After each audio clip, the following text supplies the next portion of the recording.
Well, you talk about like somebody who stands up against the greats with a singular voice.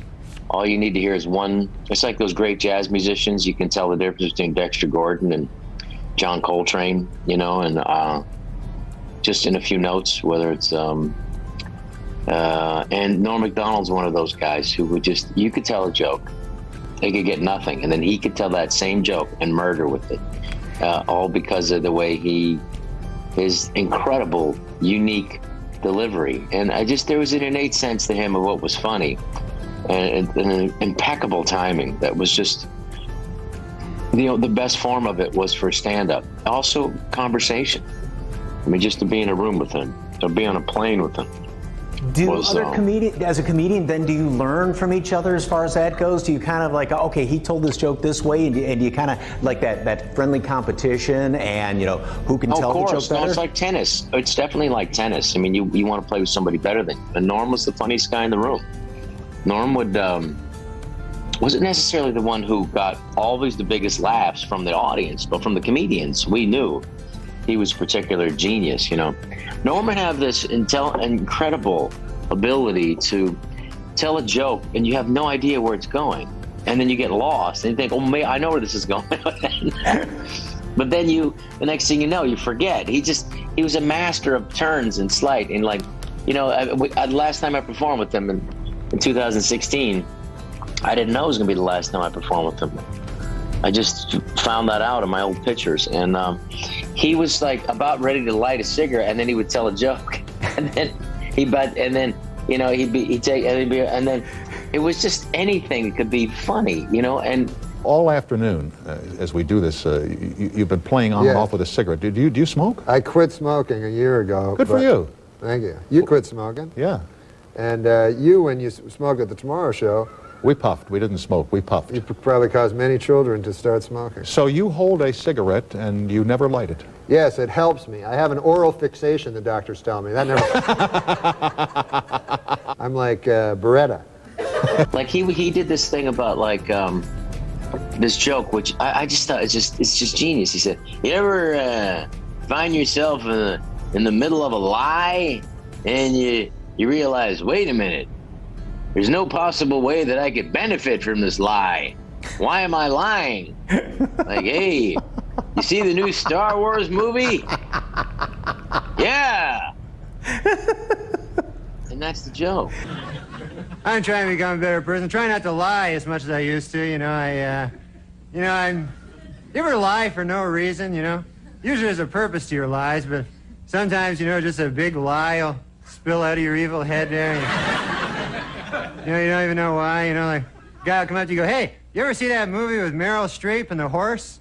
And then you go, "Yes."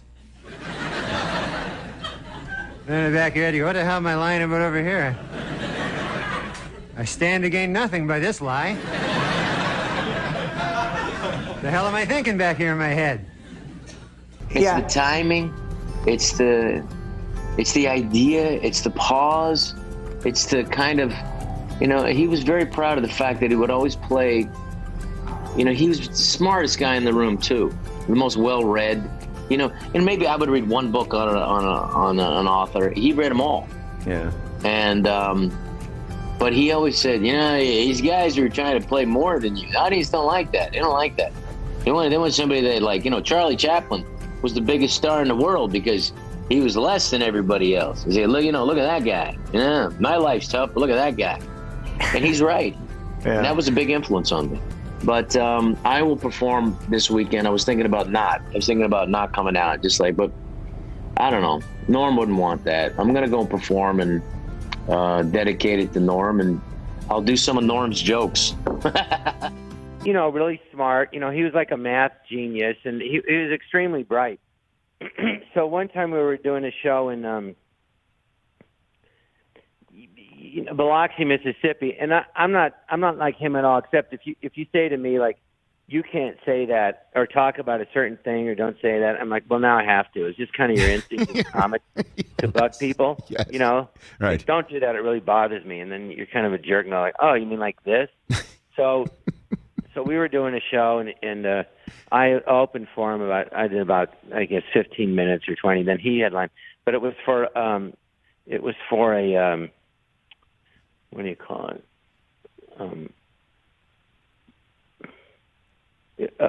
When they comp the audience, you know what I mean? For big gamblers, I forget the word. Yeah. So there wasn't people paying tickets, but anyway, they did it. We did it. So he's doing the show, and he's very funny, but he's dirty. So all of a sudden, someone yells out, "Well, we don't like that kind of talk." So there's about 400 people there, and he goes, "Well, how many of you don't like that kind of talk?" And it was like practically the whole room. He goes, "Well, how many of you don't mind?" And it was like 20 people. So he goes, or 10 people. He goes, "Well, I hate to disappoint those 10 people because the rest of you don't like it." And then he just got dirtier. And I'm just like crying, laughing, because the audience wasn't even laughing, but he just, and that was a typical him. As you can see, he has wavy hair. It's waving goodbye on account he's going bald.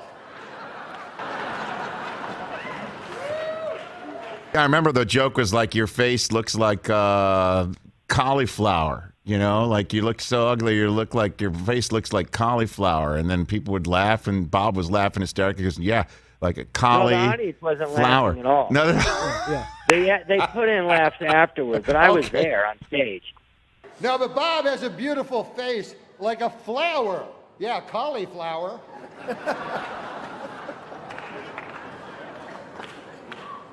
No offense, but your face looks like a cauliflower. I mean, I was there. I'm like dying laughing, Yeah, I was there for the ESPY Awards when he hosted. And a lot of ESPN executives were white-knuckling his monologue the entire time. And when he told the joke about Charles Woodson winning the Heisman Trophy. Great, Manny.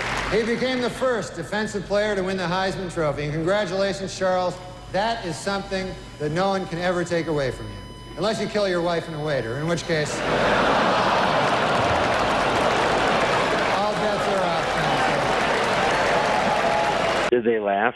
Well, there was a lot of, I think, sort of whoa and nervous laughter, and then cutting away to athletes who were just like shaking their heads like they didn't know what to do.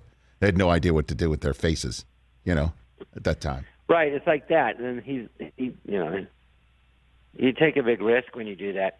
I mean, he did that at the casino. We were banned I couldn't work there for 5 years. Really? Are you serious? Mm-hmm. He got banned from that casino in Biloxi, Mississippi? Well, and he was gambling, and he got caught counting cards. Oh, there's that, too. Well, I mean... So the combo...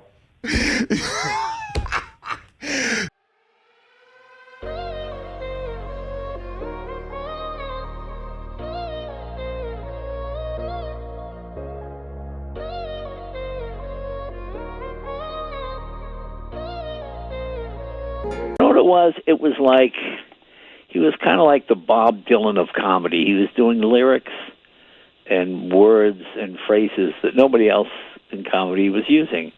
And it wasn't that he told jokes as much as just told stories in a funny way and had a just funny inflection. It was truly an original. I mean, that was, everybody else wrote jokes. He talked funny. And just having a conversation with him was, even when he told a joke, he did it in such a way you think he was just talking, Right. I mean, he talked about, I saw him on a show, this was a joke he told. It was pretty funny. So the guy goes into this, guy's going to story, and we're going to story. How he would just do that weird talking. Right. And he says, give me says to the clerk, hey, give me a Polish sausage. And the guy says, oh, are you Polish? And says, first of all, it's very insulting, okay? I come in for Polish, tell you after I'm Polish. He says, if I came in and asked for a pizza, would you ask I'm Italian? If a Chinese food, you say, are you Chinese? Well, why did you ask if I was Polish? And the guy says, because this is a hardware store. And it was, I mean, he told it much funnier than I told it. And it's, I don't think it was his joke, but it was one of those jokes that goes around. But when he told it, it was just so hilarious. I mean, and it's so deadpan, and it's such a, you know, him, Bob Newhart, they're just legendary guys. And he was not a guy, you know, I tried to teach him how to drive. I had him on my show, the car show, and we went out to the racetrack out of Willow Springs, right? And like, hey, Norm, we gave him Alfa Romeo, you know. Norm goes, this is the steering wheel here? Yeah, that's the steering wheel, Norm. Okay, and I'm riding next to him. And he's going 18, 19 miles an hour.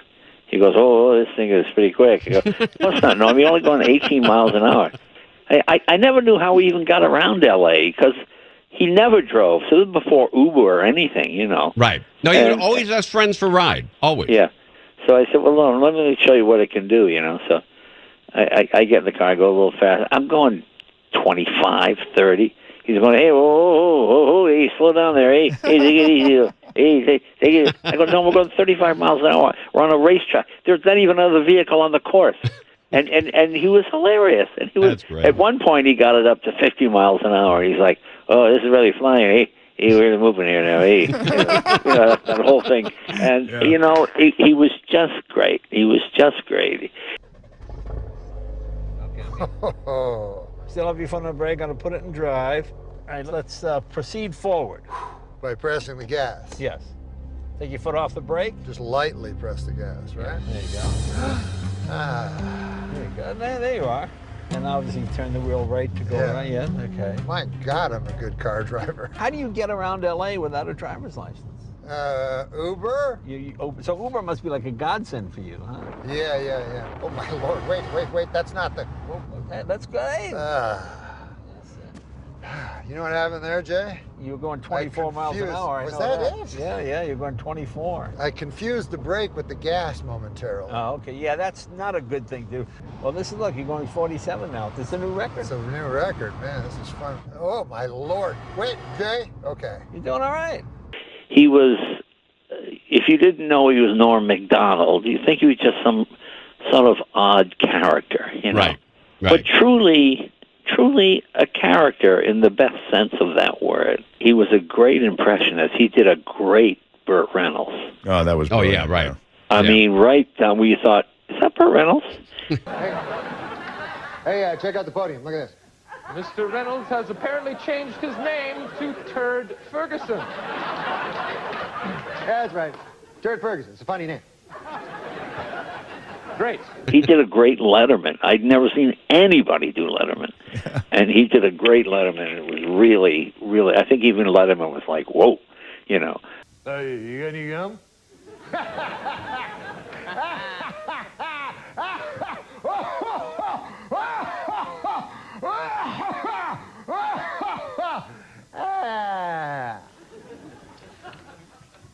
Crunch.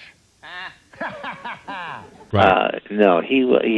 He was a. Yeah, I'd forgotten about that. He did Letterman, and they did a whole send up on of Letterman on that. You know, on the SNL. saddest part of it, he's one of those guys.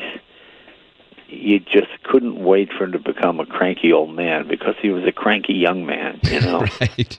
And Norm was one of those guys you just wanted to live forever, just because.